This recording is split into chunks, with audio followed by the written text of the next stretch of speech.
Guys, wishing you a very, very happy session of learning. I'm Dr. Vinayak Rangan, the founder of Surgtest, and we are very glad to have Dr. Nath with us here today. Hey, Nath. Hi. Hi, Vinayak. Thank you. Hey. So, Nath is a brilliant physician, finally a nephrology resident in Hyderabad, and very, very great mentor to a lot of students preparing for NEET SS, especially general medicine. And we are very glad to have him here with us today. So we'll be just starting the class right now within the next few seconds. Have a great time, guys. Learn well, utilize the knowledge of our faculty really well. You all have an excellent course in front of you, and I hope you make good use of it. Thank you so much, Nath. Thank you so much, dear doctors. Thank you, Vinayak. I'll take over from Vinayak. So, good evening, participants. My name is Dr. A.S. Nath. So, I'm a final year DM nephrology resident in Hyderabad. So, welcome to Search Test's test and discussion series, which is based on the Harrison's latest 21st edition. So, today's topic is going to be about stones and urinary tract obstruction. But since today is the first class, I thought I'll have a small chat with you before actually going into the class. Yeah. So it's very important that whatever we face in life or any MCQ entrance examination, there's a lot of pressure on us, and it's good to have a target in your mind. But at the same time, it's very important for you to not stress yourself with what's going to happen with the result of the exam. So I think it's very important that you focus only on the process of preparing for the examination and let your effort do the talking. So once you put in consistent efforts, then obviously the results are going to follow. Okay, so you should not think too much of the result and put pressure on yourself. Focus on the small steps, and this particularly is one of my most favorite quotes, where the emphasis of small steps each and every day, small consistent efforts can make a big change, because one raised to the power of 365 is still one. But if you can put that zero point 0.1 effort every day, then it totally changes the scenario. And on the right side, I put a small diagram for you just to emphasize the importance of revision. So, in any MCQ entrance examination, it's very, very important that you revise. You have to read the same thing and again and again. Only then are you going to be able to crack all the questions. So, you can see that the retention rate is very good for anybody who is practicing very well. So when you practice the same MCQs, when you read the same subject again and again, obviously you're going to get better at it, and keep having discussions with us, with your friends, so that you can master your subject. And this particular slide, very, very important slide, in my opinion, what I've learned over the last 3 years. So knowing nephrology is your big circle, practicing nephrology is an even bigger circle, and we are looking at a very small part now. So your aim now is to crack the NEET SS or the INI SS. So that's what we are looking at. And I have designed this course, especially the topics that I'm going to take, in such a manner that it is going to help you crack NEET SS. So this realization and this understanding, in my opinion, is very, very important, because you are not required to know everything about nephrology during the preparation for the examination. It is impossible. It is simply impossible. One lifetime is not enough, not just for nephrology, but any, since I'm taking that topic, I use the word, but any subject for that matter, endocrine or rheumat or infectious disease or cardiology, gastroenterology, whatever it is, it takes a lifetime to master the subject. So don't be don't have the OCD of trying to know each and everything about the subject. Focus on what you require to crack the MCQs. Okay. So with that objective, I've curated questions that are going to help you crack the NEET SS or the INI SS for that matter. This class is heavily derived from Harrison, by the way, because we are targeting the NEET SS audience.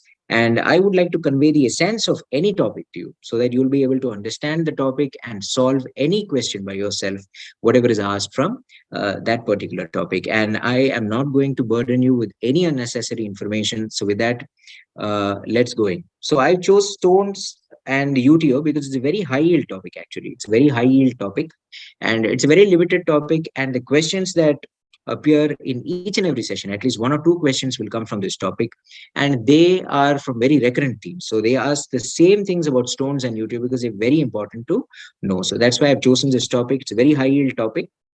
And whenever you're reading something from the textbook, say Harrison, for example, or any disease, it's very important for you to construct in your mind 5 domains. So you have to know something. And when you're reading for an MCQ examination, you have to see what is special about that particular topic or disease in these domains. For example, you get questions from these 5 domains. The MCQs are set from here.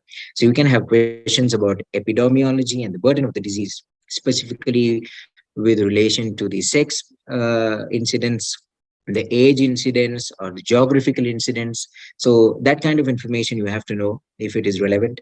And the pathophysiology of the disease is very important. The clinical presentation, is there any peculiar symptom that differentiates it from the other diseases? And diagnosis. So in diagnosis, you can have both your labs, yeah, as well as your images, your scans. You can have ultrasounds, X-rays.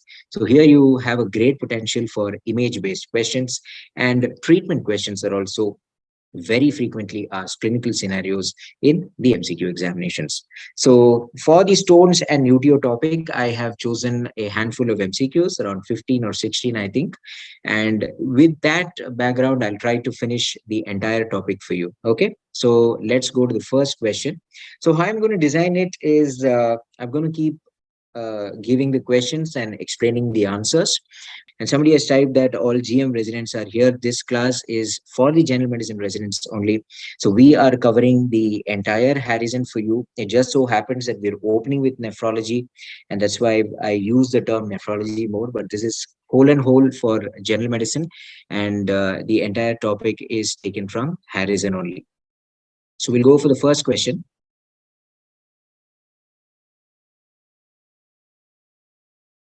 So identify the incorrect statement regarding nephrolithiasis. Option A, males greater than incidence in males greater than females. Peak incidence in the fourth decade. Recurrence is common. And D, radiological evidence of a second stone not counted as recurrence. So this is a fairly straightforward question, which is derived from the burden of kidney stone disease. So you have to understand that option number A is correct. Okay, so the lifetime risk for males is 13 percentage. Any male has a 13% risk of developing a stone, whereas for females, it is only 5%. So the lifetime risk is more than double for males. So kidney stones are usually found in male gender, more commonly in the male gender. And the peak incidence, obviously everybody would have encountered stone cases. You usually see your patients in 30s and 40s. So this is definitely the peak age of incidence in the fourth decade. And recurrence is very common over a period of 10 years. Over a period of 10 years, at least 50% of them will recover. So recurrence increases with time. So 50% recurrence in 10 years, definitely. So if you follow up stone patients for 10 years, at least 50% of them would have a second event. So recurrence is also common.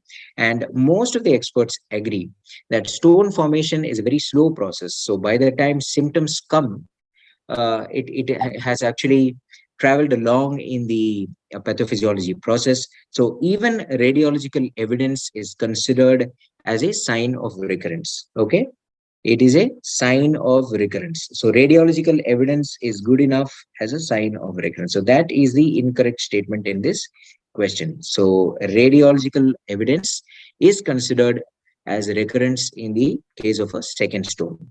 So the other statements are true. And these are the main points about the burden of kidney stone disease that you have to understand, that it is more common in males, that the peak incidence is in the 30s and 40s, and recurrence is the rule. Most of them will recur. So most of you have got it right as well. Good. So we'll go to the next question. Which of the following, so this is from the pathophysiology. So which of the following does not increase the risk of stone formation? Okay, which of the following does not increase the risk of stone formation? So increased urinary calcium, oxalate, citrate, or uric acid. So these are the 4 options. This is also a fairly straightforward question. The answer would be obviously option C. Let's see how many of you have got the correct answer. Yes, most of you. So fairly straightforward. So citrate is the correct answer. because citrate is the most important endogenous inhibitor of stone formation. Okay, that is the most important thing that you have to understand. So here I'll go to the next slide. I'll tell you about certain important aspects about how a stone actually forms, and I want to convey 2 3 points here. So pay attention to this slide. So what is told is that there are small deposits. There are various theories. Nobody really knows why stones form, but the most accepted theories are: one, there are small deposits of calcium phosphate that are there in the thin descending limb of loop of Henle, which slowly erodes out and then goes to the renal papilla. Yeah, so it goes to the renal papilla, which is near to the collecting system, and that serves as the nidus for a stone to form. So calcium phosphate crystals will be there in the thin descending loop of Henle. It erodes through the epithelial cell into the interstitium to the tip of the renal papilla, and then it serves as a nidus for the formation of a future stone. So this is called something called the Randall's plaque. So if you have a fact-based question, somebody can frame a question about a Randall's plaque. So this is the calcium phosphate nidus that I just spoke to you about. Okay, the calcium phosphate nidus. That is a Randall's plaque. So the other thing that they tell is in the collecting duct. In the collecting duct, when you look at the collecting duct over here,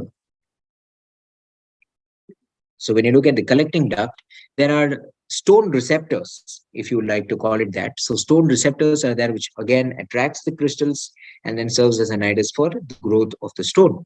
So these are the two proposed theories. So when you look at it, urine is a very complex solution, and anything of any of these substances, you know the different types of stones. You have calcium oxalate stones, calcium phosphate stones, uric acid stones, cystine stones, struvite stones. So these are the substances what stones are made up of. So obviously, if they are more in the urine, you have more risk of stone formation.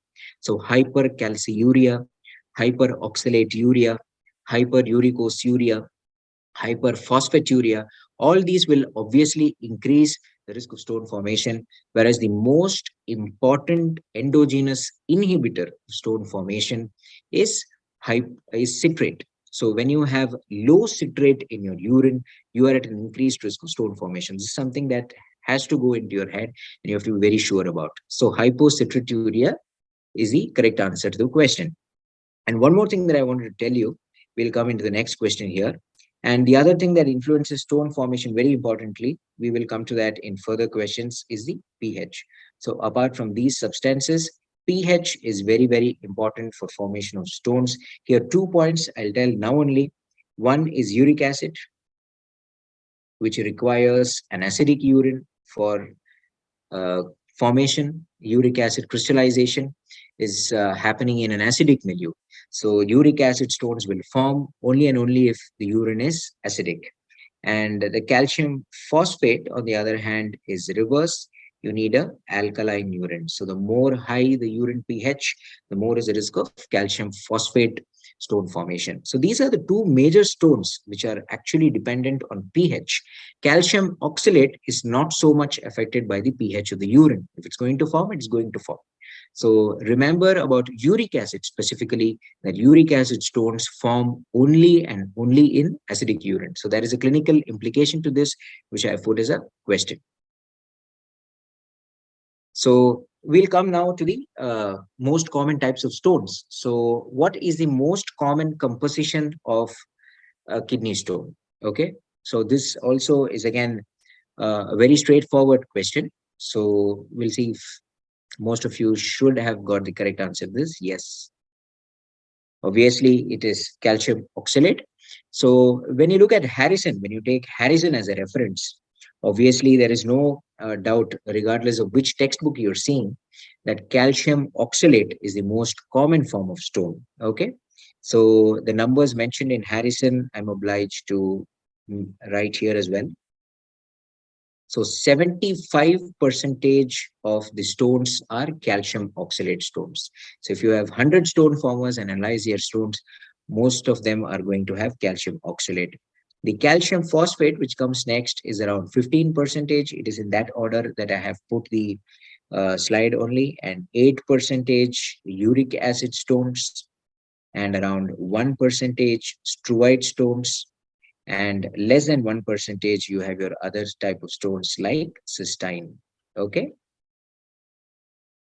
So these are the numbers that are mentioned in Harrison. But you have to understand that these are US textbooks. So when you look at particular geographical areas, you have different type of prevalences that are there. For example, when you look at the Middle East, when you look at the Gulf countries, there you have uric acid stones, which are more common actually. So it depends on the geographical area that you're actually seeing. But for from an MCQ perspective, calcium oxalate is the most common stone that is formed. So there is no doubt about it. And in clinical practice, more often than not, you see a mixture of calcium oxalate and calcium phosphate. And struvite stones are fairly common in our part of the country, where a lot of our patients have chronic pyelonephritis. All these diabetic patients who are having chronic pyelonephritis present to us with struvite stones. Okay. And cystine stones, you have to remember, only in the pediatric age group. It forms a very good chunk of pediatric stones. For example, at least 10 to 20% of pediatric stones are likely to be cystine stones. Okay, overall they are rare, but in pediatric nephrology, it's important. So calcium oxalate is the most common. That's the point. So this again is a very nice question. So let's see. Please type your answers in the chat box. All the following conditions predisposed to nephrolithiasis except. So you have predisposing conditions. Some of the conditions are predisposing conditions to stone formation. So which of the following does not predispose? Okay, we have some of them telling B, some of them telling D. Okay, we can see B, C, and D. Everybody have their opinions. Another B. So here is so when you know about so many things, very important for you to understand the why particularly certain diseases are more prone predisposing to stones. So we already discussed, if certain substances are more in the urine, then obviously your chances of stone formation are more. So let us discuss option by option. Option number A, primary hyperparathyroidism. So you have more PTH, parathormone, which is obviously going to cause hypercalcemia, which is obviously going to cause hypercalciuria. Okay, so you have hypercalciuria. I'm sorry. So you're going to have hypercalciuria. So that is the reason primary hyperparathyroidism is going to cause hyper stone formation. So it's very important for you to notice every word. So the word primary is very important, because in the context of chronic kidney disease, when there is phosphate retention, when your phosphorus ion gets accumulated in the body, it is the defense mechanism of the body to actually increase PTH. To push the phosphorus outside, because PTH is a phosphatouric agent. So it will try to push the phosphorus outside the body. So that leads to a secondary hyperparathyroidism, in which the abnormality is increased excretion of phosphate, but also decreased calcium. So it leads to hypocalcemia actually. So secondary hyperparathyroidism is not associated with stone formation. That's very important to know. So sometimes you can have an option where it is mentioned as secondary hyperparathyroidism, which automatically disqualifies it as the answer. So if it is primary hyperparathyroidism, yes, it is associated with hypercalciuria. Option B, type 2 renal tubular acidosis. Option C, bariatric surgery. Yes. So bariatric surgery, I'll take a small minute, because the next question is also there. So I will discuss about bariatric surgery in the next slide. But obviously, bariatric surgery also increases the risk of oxalate stone formation. Okay. And the last one is type 2 diabetes mellitus. Again, type 2 is very important for you to note, because type 2 diabetes mellitus actually comes as a package, isn't it? It's a systemic disorder, which is mainly the centerpiece is insulin resistance. So you have your metabolic syndrome. You have an obese patient who has insulin resistance, hyperlipidemia, you have hyperglycemia. So that tends to increase the risk of stone formation, especially the calcium containing stones are increased, uric acid stones are increased in diabetes mellitus patient because it's also associated with hyperuricemia. So when you talk about renal tubular acidosis, so obviously the answer is B to this question. The correct answer is B. B is the correct answer. The answer is type 2 renal tubular acidosis. Why? Because you know about renal tubular acidosis, RTA. So the main two types are, one you have type 1, which is distal RTA, and the other is type 2, which is proximal RTA. So these are the main types of RTA. So we won't discuss about type 3 or type 4 now. So type 1 distal RTA is what is actually associated with stone formation, whereas type 2 or proximal renal tubular acidosis is not associated with stone formation. So it's very important for you to know why, because once you remember why, then probably you're not going to get confused at all. So the problem in renal tubular acidosis is the kidney is incapable of acidifying the urine. It's unable to send the acid load outside the body. So there is metabolic acidosis in the blood. So that is a basic problem. But the defect in each of the types is slightly different. So when you talk about distal, obviously there is a problem in the H plus secretion in the distal nephron. There is a problem in H plus secretion in the distal nephron, whereas here you have bicarbonate wasting. You have bicarbonate wasting. So it is impossible for a patient with distal renal tubular acidosis to acidify his urine at all. So your patient is going to have a high pH. Okay, he's going to have 8 pH, 8.5 pH, 9 pH.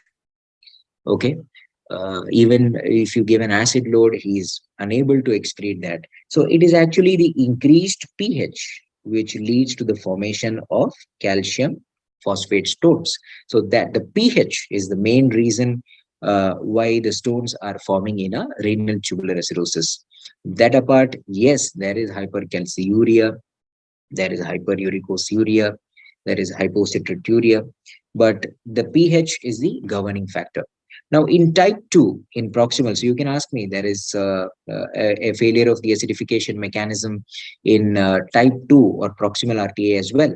But the beauty is that here actually the body achieves acid-base balance, but at a lower level of bicarbonate. So, for example, the patient may have a normal pH of 7.36, but the bicarb may be 18. So that's his problem. So he attains a new normal, or it may be 16, or it may be 14 for that matter. Okay.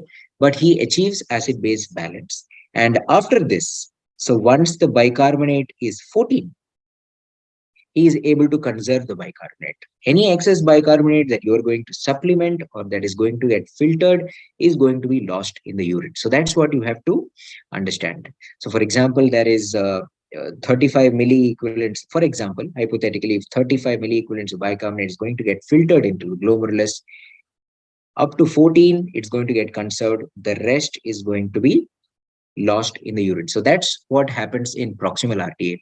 So because of this, the pH of the patients with proximal RTA is not as high, the urinary pH, I mean, is not as high as in distal RTA. So for that reason, the calcium phosphate does not crystallize.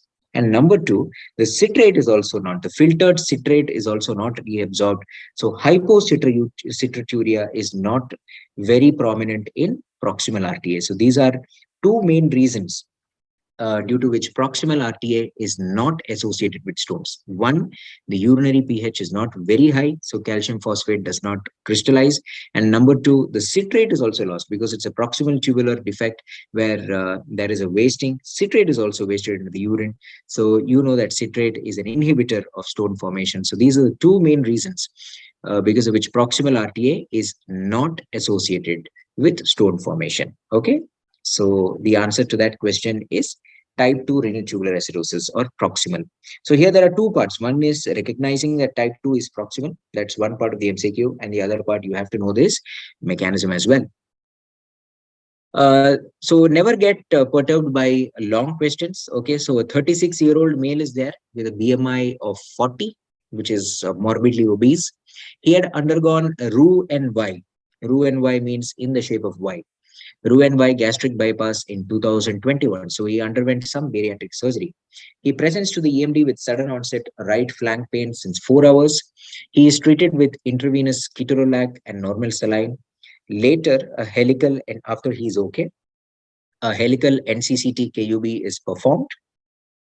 NCCT is non-contrast, obviously, and it confirmed a 9 millimeter right proximal ureter stone with moderate hydronephrosis. The stone analysis is likely to reveal what? So that's the question. Okay. So most of you have given A, which is again the correct answer. So here we have to revisit the concept of enteric hyperoxaluria. Okay, so enteric hyperoxaluria. Bariatric surgeries are actually of two types actually. One is a restrictive bariatric surgery where you do some banding, adjustable gastric band, or a sleeve gastrectomy that is done. So that is restrictive surgery. Those surgeries, which are becoming more common these days, are not so much associated with increased risk of kidney stones. So that's what I wanted to convey through the MCQ actually. So the more recent bariatric surgeries are actually pretty safe in this regard. Whereas the Roux-en-Y, where you actually have a malabsorptive, okay, there is some malabsorption because you are cutting too much. So the malabsorptive bariatric surgery is associated with increased oxalate absorption from the gut, which leads to hyperoxalate urea and leading to the formation of oxalate stones. So the answer is obviously A. Okay. The answer is calcium oxalate because of enteric hyperoxaluria. Okay. Uh, and the other things that I want to highlight in this MCQ are number one, the word 2021 is there because usually these patients after undergoing bariatric surgery, it is in the first 2 years that they present with stones, more often than not, most of them at least. If they are a stone former, if they have the risk of forming stones, then obviously they're going to present usually 1 or 2 years after the surgery. So that's why I put 2021 there. The other thing is regarding the presentation of renal colic. So the clinical presentations. So it's unlikely that you're going to get MCQs about how a stone is going to present. But obviously for completion's sake, I have to tell you that the renal colic is a great mimic as well. So when you have something lodged in the pelviureteric junction that is upstream, so you have a kidney, you have the ureters, you have the bladder here. So whenever something is lodged in the pelviureteric junction, the PUJ, especially on the right side, it can mimic a cholecystitis, and anywhere in the upper ureter, then it can radiate to the anterior abdomen, and anywhere in the lower ureter or the vesico-ureteral junction, it is going to radiate to the ipsilateral testicle or the labia in males and females respectively. And sometimes when the stone is lodged in the pelvic brim on either side, it can either mimic appendicitis if it is on the right side or diverticulitis if it is on the left side. So these are some trivia about the presentations, but usually the presentation of renal colic is straightforward. And number two, regarding treatment of the acute colic. So it is not mandatory to use opioids. So it is proven in randomized controlled trials that NSAIDs do the job. Okay, so any NSAID is good enough, but specifically ketorolac deserves mention because it is the most studied NSAID and it is very good in relieving the pain of renal colic. And normal saline, obviously, but one point that I want to tell here is overhydration is not required. So it is just important that your patient is not dehydrated. So that much of saline is good enough. You don't have to overhydrate the patient. Giving more saline is not useful. That is the point I want to tell you. And one MCQ that you're going to get from the the diagnosis part, the investigation of choice, is a very, very frequently asked question. No matter how they frame the question, please be sure that a spiral CT or a helical CT, non-contrast, that too, is the investigation of choice for a renal stone. Okay, but because the problem is ultrasound has decent sensitivity for any stone that is there within the kidney. So it's unlikely that a radiologist is going to miss a big stone within the kidney even in an ultrasound. But anything in the ureters, especially something outside of the proximal ureter, the mid ureter, the distal ureter, it is obviously going to be obscured by the bowel gas, so you're not going to see it on the ultrasound. So you will require a CT scan. And very small stones also are not appreciable on the ultrasound.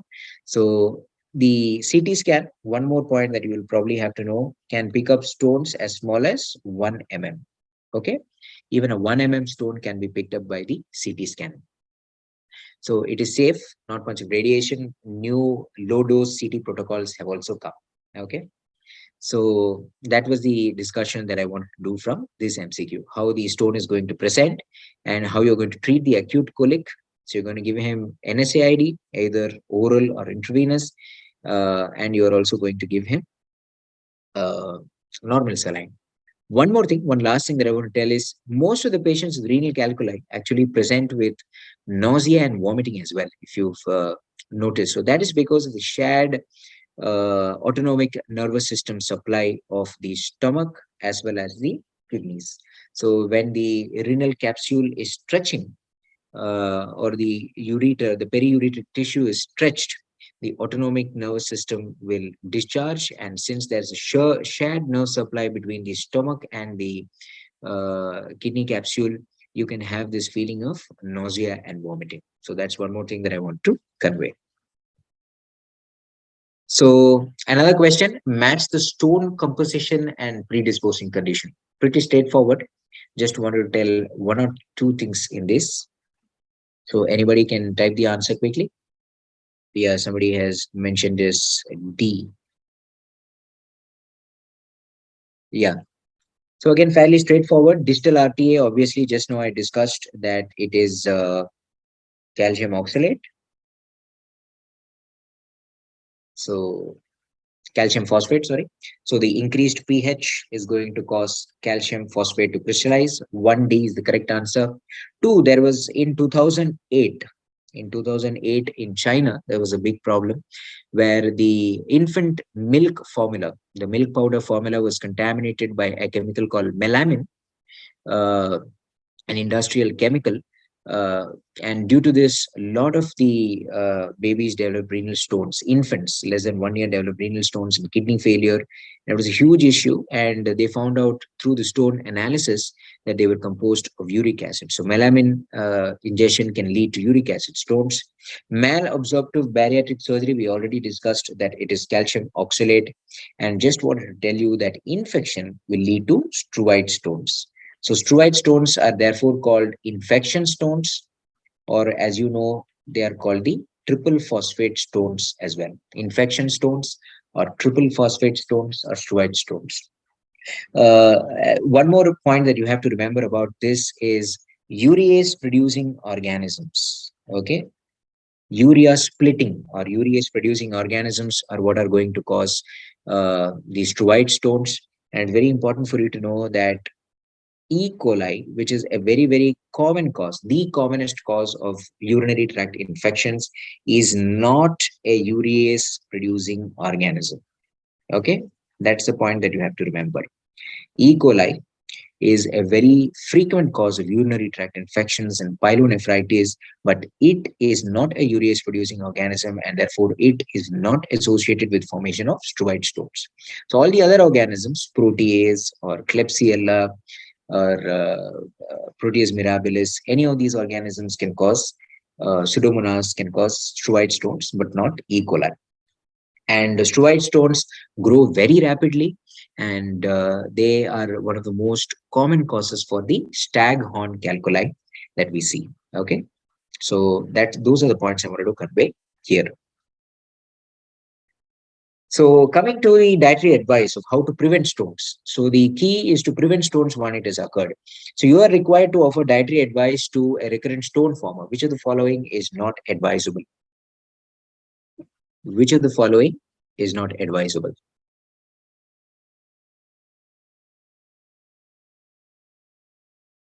Okay, everybody are clear in that fact that you are not supposed to restrict dietary calcium. So you have to restrict dietary sodium. You have to restrict artificially sweetened beverages which contain significant amounts of sucrose or fructose. Yeah. So you don't want too much of sucrose or fructose. So all your fruity, maza, all those things have to be avoided. Yeah. And high salt diet uh, should be avoided because it leads to hypercalciuria, and fructose and sucrose is going to lead to hyperuricosuriia.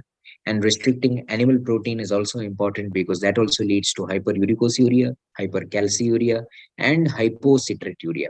So all these are related. So dietary calcium is very important. That point is very important. Why you should not restrict dietary calcium is what I wanted to convey through this MCQ.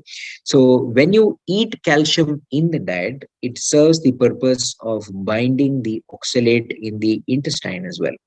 So the enteric absorption of oxalate is reduced when you take a good calcium diet. Your recommended daily intake of calcium, that is 1200 mg, should be there so that you do not develop hyperoxalate urea. Okay, so oxalates in the urine will be in check if you take adequate amount of dietary calcium.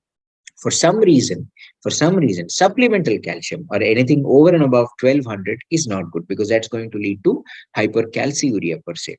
So your calcium supplements are not good. One reason is it is taken at a different time. It's not taken when you are eating the oxalate per se. So when you have your meals and you take your calcium supplement at some other time, then it's not going to be useful to bind the oxalate in the intestine. So that is one reason. And there are other unknown reasons as well why calcium supplements do predispose to stone formation. So you're not supposed to give unnecessary calcium supplementation to anybody. So your 1200 mg of recommended daily allowance should be taken, preferably as in the form of dietary calcium. And it does not increase the risk of stone formation because it keeps the urine oxalates in check. So that's the answer. Which of the following is incorrect recommendation to a recurrent stone former? Again, a similar area about the advisors. Can you type down the answer to this one? Somebody has told D. Any more answers? D again. Anybody else? I'll wait for one more response. D again. Somebody has told C. Somebody has told A. Somebody has told B. Another A. B. So we are pretty divided about this. Yeah. So the message that I wanted to convey is let's go with option D because some of them told option D initially. So let's discuss option D. So DASH diet, the dietary approach to stop hypertension. So the main facet of DASH diet is restricting dietary sodium. That's there, you know that, and increasing dietary potassium. Yeah, avoiding trans fats, including lots of fruits and vegetables in your diet. So all this will lead to increased ingestion of potassium. So increased intake of potassium is good because increased potassium will decrease the calcium excretion in the urine. So it will definitely keep the hypercalciuria in check. So you have two favorable factors in your three favorable. In fact, DASH diet also asks you to cut down on your non-vegetarian food as well. So you have three positive things in DASH diet: restricting your dietary sodium, increasing your dietary potassium, avoiding fats, and also avoiding the non-vegetarian food. So you have so many good things about DASH diet. So DASH diet is actually recommended in a recurrent stone former. It is good. Okay. And C, achieving urinary volume of 2 liters per day is the advice that you have to give to any recurrent stone former. So they have to drink as much water so that they produce at least 2 liters of urine per day. And it is very important that you avoid unnecessary vitamin C or calcium supplement tablets. Calcium supplement, we already discussed in the previous MCQ. Vitamin C again will increase the risk of oxalate stones. Okay, so unnecessary vitamin C supplements are to be avoided. And A, avoid milk as it is animal protein. That's the wrong answer, actually. So it is very clearly mentioned in all recommendations, and that line is there in Harrison as well, that you are supposed to restrict non-dairy animal protein. So it is from that line that I have made this MCQ. So you are supposed to avoid only non-dairy animal protein. So your milk, which is a dairy product, can be taken without any. Milks and curds can be taken even though it has an animal source. So that's the point I want to tell. So that's an incorrect recommendation. You need not ask it, because that's a good source of calcium as well. So you have to take your dietary calcium. So do not avoid milk just because it is animal protein. That's the point I wanted to convey. Okay, so now you have, so whenever you have a patient with a stone, if possible, you have to do a 24-hour urine analysis to find out what's going on, why they are forming stones, because sometimes you may pick up something which can be treatable. More often group, at least, we've done 24-hour urine tests for so many patients, and really nothing really comes up. You do 100 tests, maybe 1% you can pick up something. Otherwise, it's very non-specific. Your treatment strategy really doesn't change based on 24-hour analysis. But 2 points I want to tell you is, when you do a 24-hour urine analysis, it is when the patient is taking his normal diet.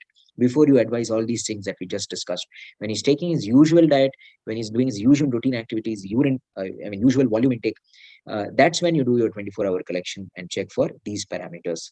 And preferably, you have to repeat it 2 times, at least 2 weeks apart, so that you get a fair idea of what is the average excretion of the solutes. So here you have a patient with a volume of 2.8 liters, calcium of 400 mg, oxalate of 80 mg, uric acid of 700 mg, citrate of 160 mg, and sodium of 2 grams. So this is his value. Which do you think is the most significant abnormality? So again, we are a little divided, I think. I can see a B, C, and D. There's a C.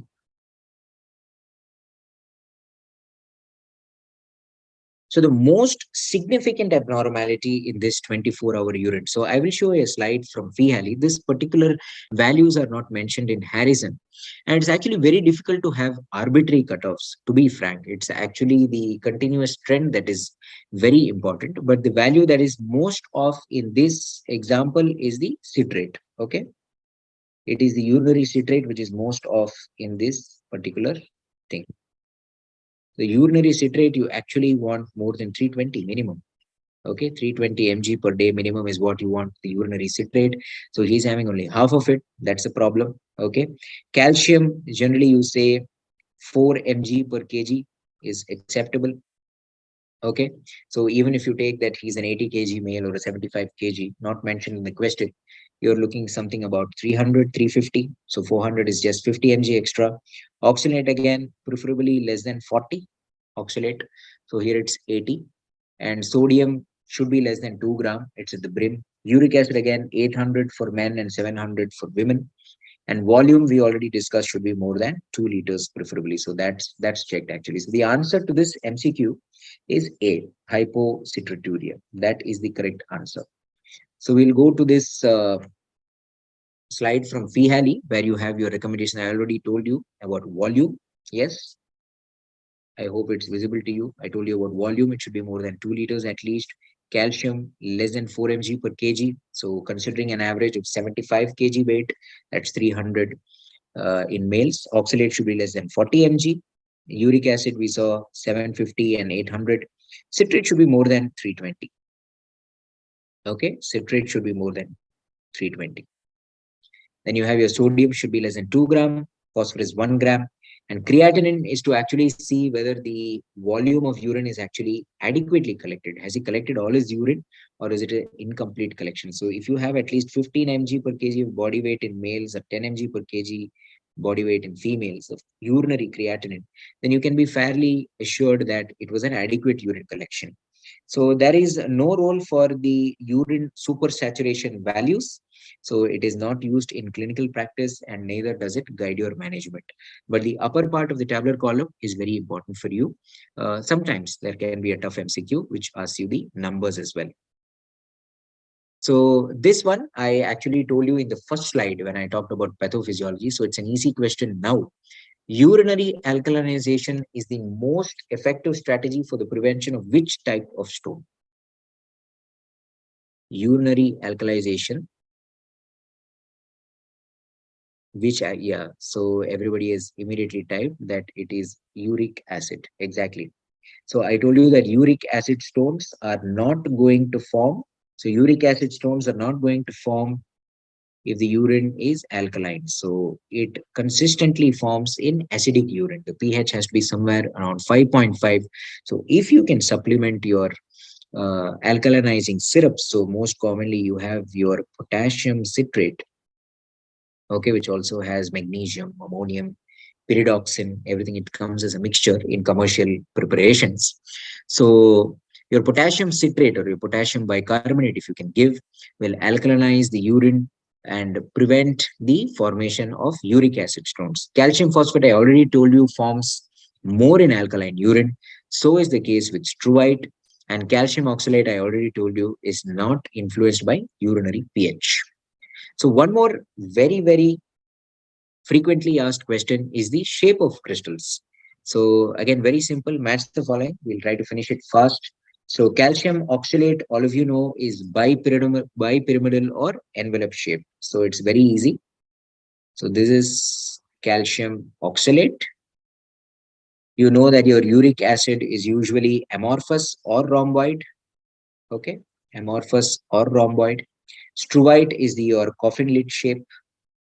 Yeah, struvite is your uh, coffin lid shape, and cystine is hexagon. So one more point that I want to tell you is when you're doing a urine analysis, so when you're doing a complete urine examination, most of the labs do show some crystals. Yeah, there's a column called crystals. So suppose you see some calcium oxalate crystal or a uric acid crystal in or a calcium phosphate crystal in the urine examination. Do you think it is significant?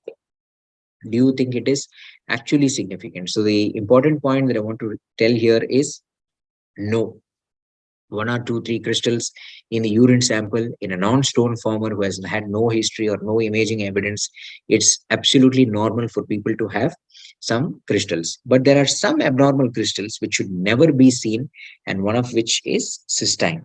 Okay, so even a single crystal of cystine is even a single crystal of single hexagonal crystal of cystine is abnormal. Okay, so it actually provides a clue to the diagnosis. You can do a 24-hour testing and confirm that it is cystinuria that the disease is. So cystine stones are hexagonal. So here is an image that we've lifted. So panel number A shows a good hexagon. So that is cystine. Panel B shows your coffin lid appearance of struvite stones, like a long rectangle with a lid, coffin lid. And panel C shows your envelope shape, very easily made out or bipyramidal calcium oxalate dihydrate crystals. Panel D actually shows the monohydrate crystals, which are usually dumbbell shaped. Panel E shows your panel E and panel F actually shows both your uh, uric acid crystals, so which can either be rhomboid like that or it can be amorphous like in F. So both are uric acid crystals. Both panel E and panel F represent uric acid crystals. So you're usually going to get your questions from calcium oxalate or struvite or cystine. Okay. So another question, since we were discussing about cystine stones. Yes. Let me see who can answer this one. You can give your thing in the chat. A 4-year-old child is referred from urology for evaluation of recurrent stone formation. 24-hour excretion of cystine is 400 milligram per gram of creatinine. Levels of urinary ornithine, lysine, argin or arginine are also found to be high. Urine microscopy also revealed 3 hexagonal crystals. Identify the incorrect statement regarding this disease. So the disease name is not mentioned, but the case vignette actually tells you the entire story. So that's how case vignettes are formed in any exam, be it NEET SS or NE SS. When I'm going through all the previous question papers, or even when I used to attend, the case vignettes never really confused you much. It actually gave you a clear picture of what they are trying to ask you. So here is a case. So what is the incorrect statement regarding this disease? Defect in dibasic amino acid transporter in the proximal tubule. Photophobia and growth retardation are important extrarenal features. Dietary restriction of cystine is not possible. And thiol agents, tiopronin and penicillamine are useful agents. So what is the answer to this question? So I can see C, I can see D. Any other responses? So everybody are saying C and D. I'll wait for one more response and probably I'll tell the answer. Anybody? Another C, we got another C. So that's what I want to tell you. So they are very similar sounding diseases. So that's the problem. Very, very important for you to get it clear that we are actually having two diseases.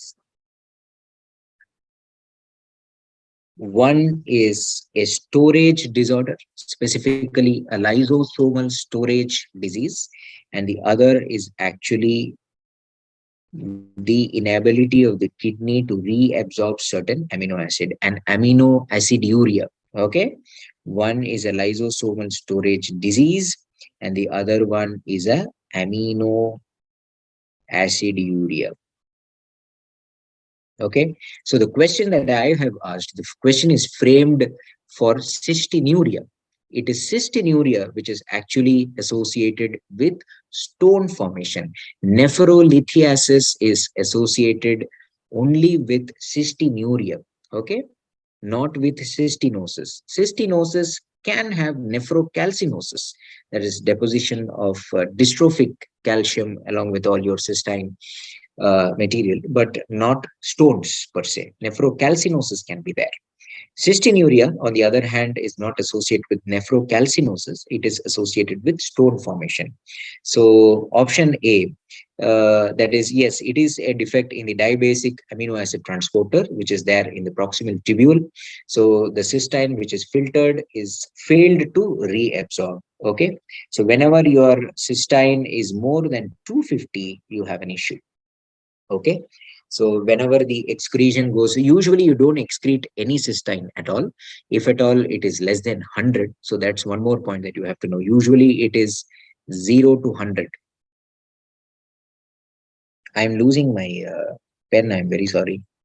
Yeah, so usually it is 0 to 100. You don't excrete it at all, you or excrete minimal amount. So whenever it is more than 250, it is a problem. And in our question, it's 400. And whenever you're treating cystinuria also, all your treatment strategies are targeted to keep the cystine less than 300, okay, 300 or 250. So that's the thing. So it is due to the defect in this transporter. So you have a mutation in the SLC7A9 transporter. This is the main transporter which is associated with the reabsorption. So you have your cola amino acids which are lost in the urine. That is there in the question already. Cystine, ornithine, lysine, and arginine. And the precursor of cystine is methionine, and methionine is an essential amino acid. So you cannot advise diet restriction. So methionine has to be taken through the diet only. So dietary restriction is not feasible. Of cystine, at least, is not feasible. You can give them the general advice of restricting sodium and all those things, but not of cystine. And two agents which actually bind to the cystine and make it more soluble by breaking the disulfide bridges in cysteine is tiopronin and penicillamine. They are thiol agents. So they are associated with significant side effects, liver function abnormalities, hematological abnormalities, allergic tendencies. So usually they are not much used in clinical practice. But of course, tiopronin is the more preferred agent if at all either of the two is used. So option number B, that is photophobia and growth retardation, are important extrarenal features in cystinosis and not cystinuria. So cystinuria presents to you with renal stone. That's it. You don't have any extrarenal feature in cystinuria. So this is slightly tricky question. So you can get this type of question as well. So five things that I wanted to remember, five inherited diseases. All of them are rare. All of them are rare, but you have to know the names. So one is cystinuria, we just discussed. Another one is adenine phosphoribosyl transferase deficiency, which leads to DHA stones, dihydroxyadenine stones. The picture is there in the right side. You can see small brown stones in the routine urine analysis, and in polarized light, you have the thing called the Maltese cross appearance. Yeah, Maltese cross appearance. Maltese cross appearance is there. Okay, in the center, if you see. So that is there about. Then primary hyperoxaluria, we can discuss in detail about it in another class. Dent disease, and there is a condition called familial hypomagnesemia, hypercalciuria, and nephrocalcinosis, FHHNC. So these are five pediatric diseases which are associated with kidney stones. Most common is cystinuria. It is rare, but among these, it is most common. So other question, 26-year-old male came to the EMD with renal colic. Pain is subsided with IV ketorolac. Again, I'm emphasizing that point. Spiral NCCT, again emphasizing that point. Confirmed a 5 mm stone in the distal ureter with no hydroureteronephrosis. You want to try medical expulsive therapy. So that's what I want to tell in this slide. So I want to talk to you about medical expulsive therapy. Which of the following medications is not part of MET?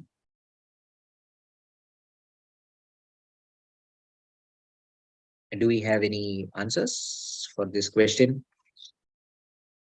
Yes, everybody is telling. Babesia also Maltese cross. Yes, yes, yes. Very correct. So most of you are telling D, which is the correct answer. Okay. So the options A, B, and C. Okay.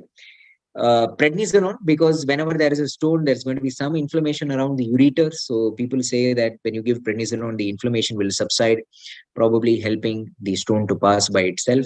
And tamsulosin is an alpha blocker. But the whole class of alpha blockers can be used. Tamsulosin, alflozosin, silodosin, whatever you wish can be used.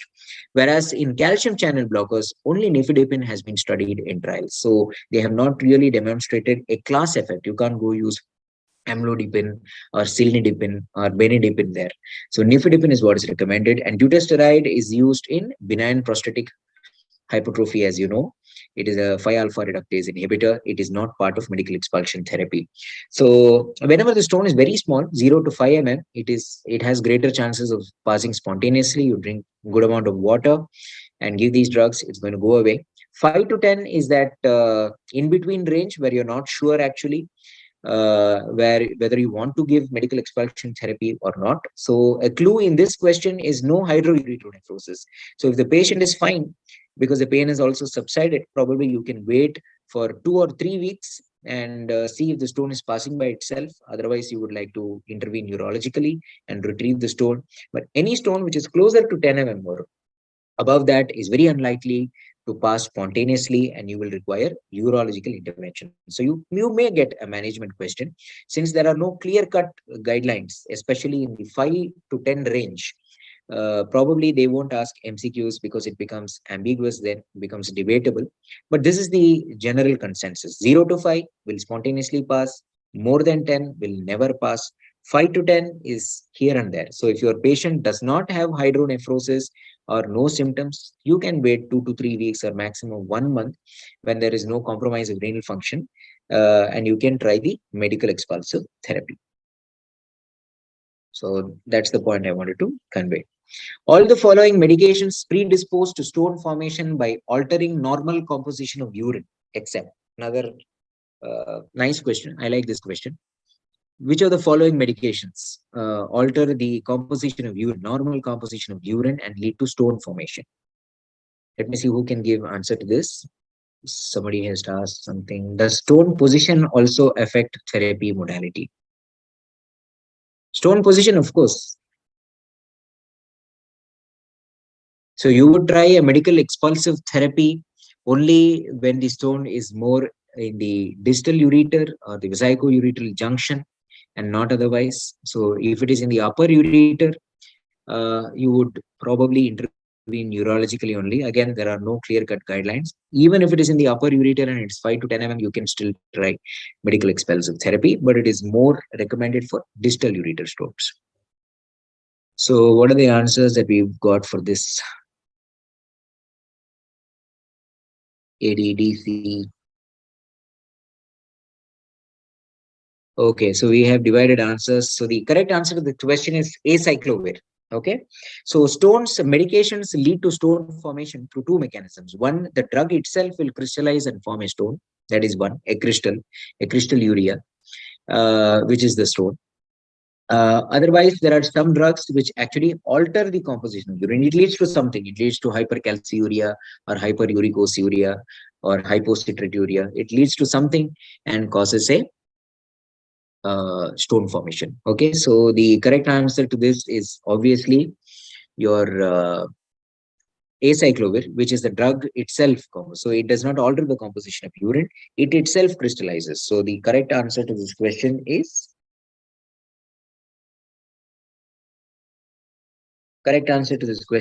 acyclovir. Okay, acyclovir crystallizes by itself. So I'll quickly take you to the next slide.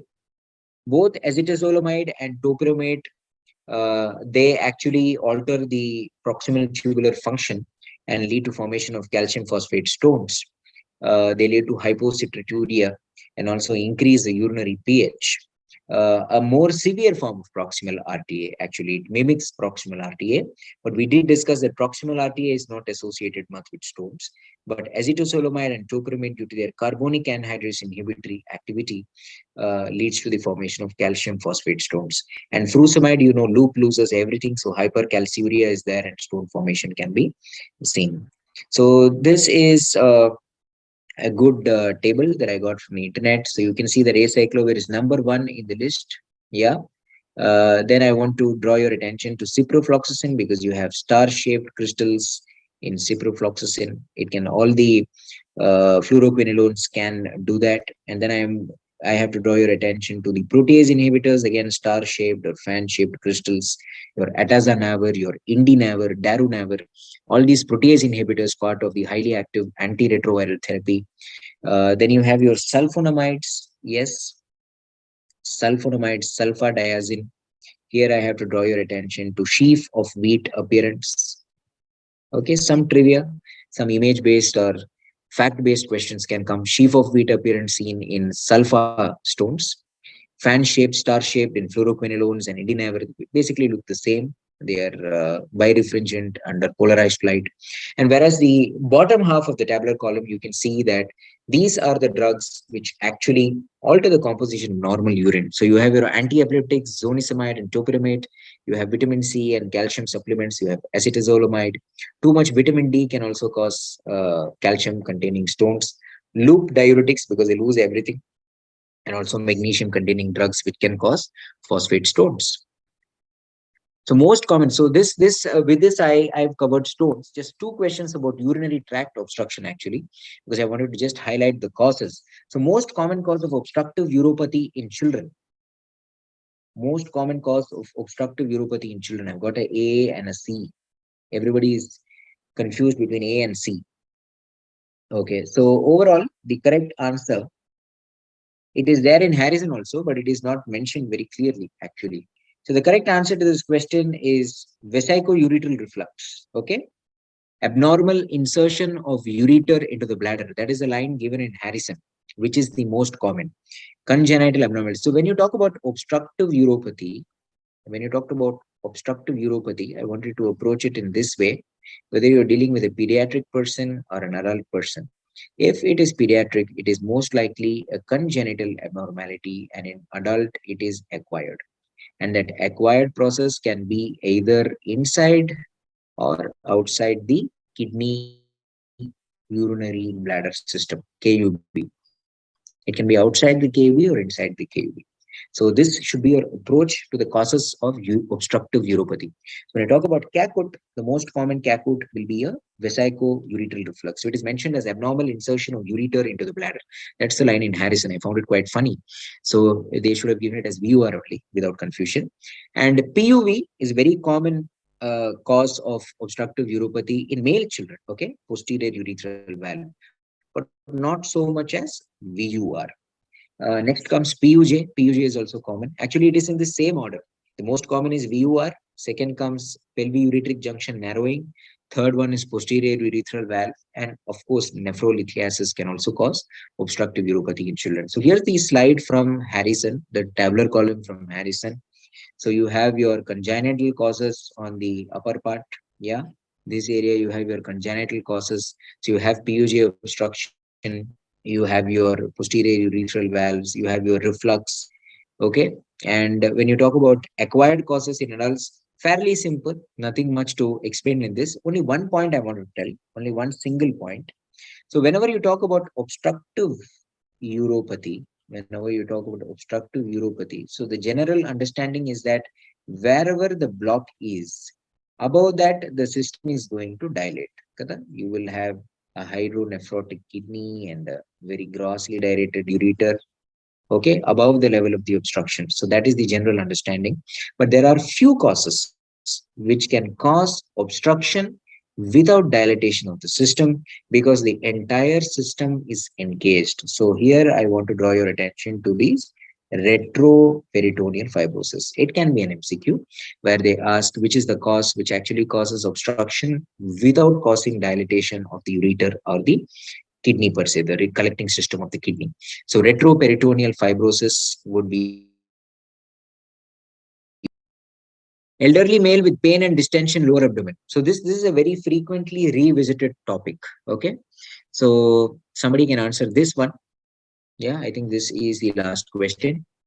So somebody can answer this one. Elderly male with pain and distension in the lower abdomen, decreased output for 5 days, nausea and vomiting 2 days, anuria since 1 day. He came to the emergency department. The blood urea is 210, the creatinine is 7.7. On examination, the bladder is palpable. Foley's catheter is placed and around 2 liters of urine is drained. All the following events are expected in the next 48 hours, except. Okay. All the following events are expected in the next 48 hours, except urine volume 5 liters per day, transient hematuria, response to desmopressin, or hypokalemia. These are the 4 options. What would be your option? I'm getting D, A, D, C, C, D. D, A, D, C, C, D. So people are confused between 3 options. Again, A and C. Okay, so we've got a considerable amount of C also. Good. So the concept is post-obstructive diuresis. Okay. Post-obstructive diuresis, either a complete form or an incomplete form, is very common, up to around 30 to 60% of patients, especially after the relief of the bladder outlet obstruction. Like when you have a bladder outlet obstruction, you put a Foley's and then you relieved it because that's bilateral obstruction, right? It's a bilateral obstruction. So it leads to the post-obstructive diuresis. So that is the concept that I want to discuss. Okay. Post-obstructive diuresis. So because lot of salt and water was retained over this 1 week, which has led to some edema in the body. It has led to the buildup of osmolar substances in the body like urea. The urea is more than 200, which is significantly high. And also because of the distension of the vascular system and increased preload to the heart, the atrial natriuretic peptides, all these natriuretic peptides would also have increased. So because of which you will have a diuresis, an osmotic diuresis, and also diuresis due to the uh, uh, increased salt and water retention, the natriuresis, the osmotic diuresis. And third reason is because the tubules were blocked, the tubular pressure increased when the system was obstructed, tubules will go into dysfunction. Okay, there will be tubular dysfunction, which actually leads to unresponsiveness or non-responsiveness to ADH, the antidiuretic hormone. This also contributes to the polyuria. This also contributes to the electrolyte free water. So the first two things we told, that osmotic diuresis, where osmoles are washed off. Then you have your salt and water thing due to natriuresis, and you also have electrolyte free water, which can go. So electrolytes can also leak away, and electrolyte free water can also leak away due to the nephrogenic diabetes insipidus, due to the unresponsiveness of the tubules. So that is one thing. So the correct answer to this is response to desmopressin. And whenever there was too much pressure and then you suddenly let it out, you can have transient hematuria. So polyuria is the rule. I already told you three reasons: osmotic, electrolytes. So all electrolytes are gone: sodium, potassium, magnesium, phosphorus. You can have all these abnormalities. So hypokalemia is also the correct answer. Transient hematuria is also correct. 5 liters per day is also expected. So response to desmopressin is the wrong option. So there won't be any response to desmopressin because it is a nephrogenic diabetes insipidus condition. So thank you. That's the end of today's class. I think we've taken 1 hour and 15 minutes. So tomorrow is again my session. Probably we'll try to start a little more earlier. So please send your feedback and communication to this email ID, drasnath@surgtest.com. I'll be happy to clear your doubts or modify the sessions in the way you want it. So you can give a honest feedback regarding how you would like this class to go ahead, except tomorrow's, because I've already prepared. So that apart, if you want me to change anything in the style of the class, what you want out of it, we can always consider that. And any doubts you have, I can clear personally. And the topic for tomorrow is acute kidney injury and chronic kidney disease. We'll try to cover two massive topics as much as possible tomorrow. The main thing. And for how many days will post-obstructive diuresis will persist? Usually it is there for 2 or 3 days, and it depends on how you treat it well as well. So how much has built up will decide how many days it's going to last. So you can expect it for around 2, 3, 4 days, and so that you can this thing. I'll try to go through the messages. If you can just stay sometime online. Sir, will this class be useful for post-MBBS students? Why not? It will be useful. Can you share the topics before class so that we can give reading? We will arrange that. I will ask the team to post the timetable. We are ready. NEET PG aspirants can also do this. Somebody has told include more questions. We'll try that, but the class may become longer. So we have an entire MCQ bank. I've made around 1200 plus MCQs from Harrison Nephrology alone. So if you can subscribe to the question bank, you'll have a lot of this thing. What about sugar containing juices? Can be given recurrent stone formers. Artificial sugars are not accepted. From normal sugar, you have tea, coffee and all is okay. But too much sugar is always bad because it increases it increases uric acid. You will get the PPT. It will be available on the class. It will be available in the class. I mean, in the Surgtest app. I'm just scrolling to see any other doubts. Stone position affecting therapy modality. I already addressed that. Babesia also, Maltese cross. Yes, absolutely. Dysuria.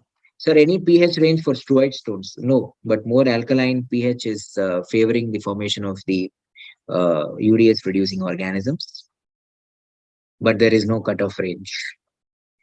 So that's about it. Somebody wanted to know about hyperoxaluria, enteric hyperoxaluria. I will communicate with you, dear friend.